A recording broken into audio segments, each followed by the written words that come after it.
새벽빛 묵상 누가복음 6장 39절에서 49절. 어느 날 한 도시에 전염병이 퍼집니다. 실명이라는 전염병이죠. 사람들이 정신병원에 감금되고 식량이 제공되고 군인들이 감시합니다. 나가려고 하면 사살하죠. 이제 인간의 실상, 참상이 드러납니다. 사람들이 전염병으로 죽어나가지 않습니다. 한정된 자원을 차지하기 위해서 자기들끼리 싸우죠. 죽음과 어둠 앞에서 그들의 욕망이 날 것 그대로 드러납니다. 식욕, 수면욕, 성욕, 권력욕만이 남았을 뿐입니다. 위생도, 안전도, 관계도 다 깨어지고 말 그대로 지옥입니다.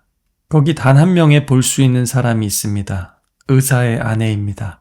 그녀는 남편을 돕기 위해 자기도 걸린 것처럼 거짓말을 하고 함께 격리돼서 사람들을 돕습니다.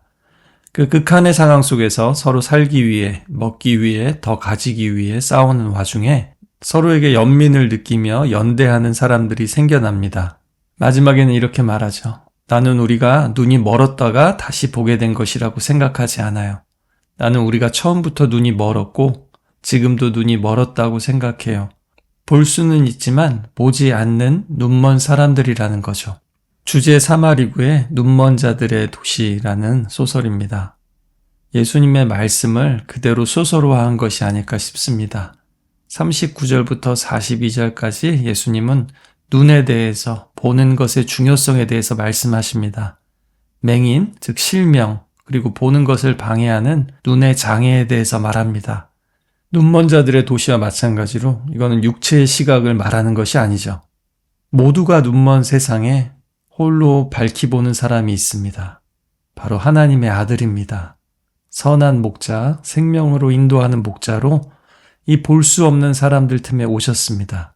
그런데 유일하게 볼 수 있는 그 여인을, 그들을 도우려는 그녀를 함부로 대하고 폭력과 범죄를 일삼는 것처럼 사람들은 사람으로 오신 예수님을 거부하고 심지어 죽였습니다. 그 이유는 그들이 보지 못하기 때문입니다. 보지 못하면서 본다고 착각합니다. 심지어 다른 사람들을 지도하고 인도합니다. 당시 이스라엘에는 물을 얻기 위해서 우물을 파려고 시도한 웅덩이들이 많았다고 합니다. 결국에는 둘 다 빠져 죽겠죠. 40절에는 선생과 제자에 대해서 언급합니다. 육체적인 시각이 아니라 깨달음에 대한 것이란 말이죠. 자기 눈을 가리는 들보는 보지 못하면서, 처리하지 못하면서 다른 사람, 특히 형제의 눈에 있는 티를 지적하고 빼내주겠다고 합니다. 외식하는 자여, 먼저 내 눈 속에서 들보를 빼라. 그 후에야 내가 밝히 보고 형제의 눈 속에 있는 티를 빼리라. 밝히 보고는 41절에 깨달음, 꿰뚫어 보는 것을 말합니다. 예수님은 이런 사람들을 외식하는 자, 위선자, 가면을 쓰고 연기하는 자라고 하십니다. 외식하는 자는 말씀을 들을 뿐만 아니라 가르치는 자고요. 그 말씀으로 다른 사람들을 이끌고 판단하는 자입니다. 정작 자신은 그 말씀에 순종하지도 실천하지도 않는 거죠. 대신 지키는 것처럼 연기는 참 잘합니다. 이런 사람들이 이타심까지 있으면 정말 어려워집니다. 형제여, 나로 내 눈 속에 있는 티를 빼게 하라. 자기 눈에 들보를 보지 못한 채 순수한 다른 사람을 돕고 싶은 마음을 가진다면 둘 다 방황하고 구덩이에 빠질 뿐입니다. 오해하지는 마십시오. 하나님 뜻대로 살려고 하는데 실수하고 넘어지는 사람들을 말하는 게 아닙니다. 믿음이 약하고 모르는 건 위선이 아니죠.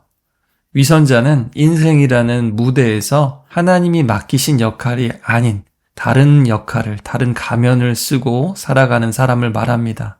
자기가 하고 싶은 역할이겠죠. 바리새인 서기관은 예수님께 배워야만 했습니다. 그러나 그들은 선생 노릇하고 있었습니다. 이런 사람들은 예수님 말씀대로 남을 깎아내려야만 내가 올라간다라고 생각하는 사람일 수 있습니다. 하나님 앞에서 나의 어떠함을 보는 것이 아니라 남이 나를 어떻게 볼까, 여기 집중되어 있습니다. 교회에도 이런 사람들이 있을 수 있습니다. 오늘 밝히 보는 은혜가 있으시길 바랍니다. 좋은 나무는 좋은 열매를, 못된 나무는 못된 열매를 맺습니다. 자기 종자에 따라 또 거기에 맞는 열매를 맺는다고 하십니다. 40절에는 제자가 그 선생보다 높지 못하나 온전하게 된 자는, 완전히 수련을 마친 제자를 의미합니다. 그런 제자는 선생과 같다. 즉 바리새인의 제자, 랍비의 제자가 되면 그들처럼 될 겁니다. 예수님께 배우면 예수님처럼 될 겁니다. 그들처럼 되지 말고 내 길을 따르라고 말씀하십니다. 구약 신약에서 마음, 유대인 개념에서 마음은요, 주체의 근원, 중심, 자리, 생각뿐만 아니라 의지와 감정이 있는 곳을 말합니다. 따라서 선한 사람을 만드는 것은 선한 행동이 아니라, 물론 선한 행동이 도움은 되겠지만 오히려 우리의 내면에 그 중심에 있다라는 겁니다. 겉으로 드러나지 않는 곳에요. 예수님의 제자가 되는 것은 46절부터 보면요. 너희는 나를 불러 주여 주여 부르는 겁니다. 그 다음에 내게 나아와 예수님께 다가가는 거고요. 내 말을 듣고 말씀을 듣고 행하는 자마다 실천하는 겁니다. 그런데 문제는 가장 큰 괴리가 어디서 일어나냐면요. 처음부터 일어납니다. 주여 주여 부르는 것이 가장 속고 속이기가 쉽습니다. 주님이라고 부를 수는 있지만 주님으로 모시지 않으면 행동으로까지 나아갈 수 없습니다. 주여 주여 하고 부르는데 막상 주님이 시키면 아니요, 싫어요 할 수 있다라는 겁니다. 그러나 진짜 주님을 주님으로 인정한다면 주님이라 부르고 나아가고 말씀을 듣는데 집중하고 실천하게 되어 있다라는 겁니다. 원리상으로 보면요. 이 세 번째까지만 하면 이 실천은 열매고 시간이 지나면 당연히 그렇게 된다라는 겁니다. 아이들도 참 이게 키우면 각성이 잘 안 되는데요. 이 행위를 규제할 수 있죠. 필요도 있습니다. 절제 능력이 없을 때는. 그러나 거꾸로 뭔가 아이가 깨닫거나 계기가 있으면 그 다음에는 알아서 잘합니다. 이게 바로 인간이죠. 그런데도 우리는 이런 것 중에서 제일 처음과 마지막만 보기가 너무 쉽죠. 말과 행동, 그 중간에 있는 과정들은 건너뛰기가 너무 쉽습니다. 그러면 기초 없이 집을 짓는 것과 같습니다. 요즘에도 건설사들이 시간과 비용을 아낀다고 철근 없는 아파트를 만들기도 했죠. 오죽하면 순살 아파트라고 부르겠습니까? 당시에도 사람들이 시간도 절약하고 돌도 절약하고 큰 돌 옮기는 수고와 비용도 아끼고 싶었겠죠. 그러면서 욕심은 있어가지고 경치 좋은 호숫가에 집을 짓고 싶었을 겁니다. 또 이미 그렇게 집 짓고 잘 사는 사람들이 있으니까 괜찮겠지. 설마 폭풍이 오겠어? 에이, 지난번에도 그 정도 폭풍은 견디더라 하면서 그러는 겁니다. 하나님은 우리가 어떤 폭풍에도 세상 끝날에도 무너지지 않는 집을, 인생을 짓기 원하십니다. 아니, 어떻게 보면 어떤 폭풍에도 세상이 모두 무너지고 쓸려가고 흔들려도 멸망하지 않는 방주에 타기를 원하십니다. 구원의 방주예요. 여러분, 세상이 이렇게 좋아진 것 같지만 한편으로 세상이 정말 더 흔들리고 무너지고 있는 것이 보이지 않으십니까? 영원히 흔들리지 않는 반석, 우리 예수님을 붙잡으시기를 바랍니다. 보는 것이 믿는 것이다. 프랜시스 베이컨의 얘기죠. 직접 경험한 것만, 이성이 파악할 수 있는 것만 믿겠다라는 얘기입니다. 귀납적으로 증명된 것만 믿겠다라는 얘기죠. 그런데 여러분, 프란시스 베이컨보다 더 유명한 사람이 똑같은 말을 했습니다.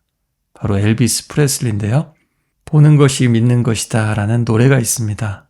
그는 태양이 떠오르는 것을, 또 산이 높은 것을 보면서 보는 것이 믿는 것이다. 하나님을 믿게 된다라고 고백합니다. 바다에서 엄청난 물이 해변가로 밀려오는 것을 보면서 왜냐고 물을 필요도 없고 그것이 한 번도 그분을 의심하게 하지 않는다 라고 노래했습니다. 모든 산과 골짜기에 거기 하나님이 계시다 라는 것을 나는 보고 믿는다 라고 합니다. 바리새인 서기관들은 이렇게 보는 것이 믿는 것이다 라는 잘못된 함정에 빠진 사람들이었습니다. 그러나 그들뿐만이 아니죠. 오늘 많은 사람들도 비주얼에 보는 것을 믿고 또 보여지는 것만을 믿습니다. 하지만 그들은 외모에, 현상에, 이성에, 비주얼에, 이미지에, 심지어 가짜 뉴스에 속고 속일 뿐입니다. 오늘 예수님의 이 말씀은 우리가 다 눈먼 자임을 다시 한번 깨닫게 합니다. 우리를 선한 길로, 또 멸망의 길이 아니라 생명의 길로 인도할 목자가 필요하다고 말씀하십니다. 오늘 한치 앞도 내다볼 수 없는 우리의 인생, 그리고 역사를 다시 한번 똑바로 보면서 우리의 눈 멀었음을, 또 우리 귀가 막혔음을, 또 엉뚱한 말이나 하는 존재임을 다시 한번 고백하면서 주님, 나의 주님이십니다. 나의 목자이십니다. 우리를 바른 길로, 선한 길로, 영원한 생명의 길로 인도해 주옵소서. 함께 기도하며 나아가겠습니다.